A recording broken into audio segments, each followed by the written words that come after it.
దైవజనమా, మిమ్మల్ని ఒక మాట అడుగుతా. కొంతమంది స్త్రీలు కుటుంబాన్ని కట్టేవాళ్ళుగా ఉంటారు.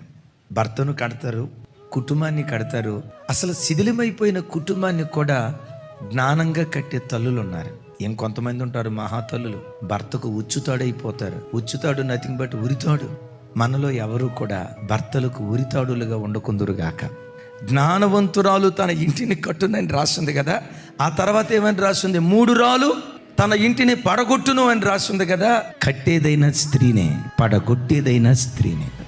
ఒక పురుషుడి జీవితంలో ఒక గొప్ప ఉద్యోగాన్ని సంపాదించిన దానికంటే, కోట్ల రూపాయలకు పడగెత్తిన వాడిగా మారిన దానికంటే, మంది మార్బలం, జనబలం, ధనబలం ఇవన్నీ కలిగి ఉన్న దానికంటే, అమ్మా, ఒక పురుషుని జీవితంలో అన్ని ఆశీర్వాదాల కంటే గొప్ప ఆశీర్వాదం ఏంటో తెలుసా?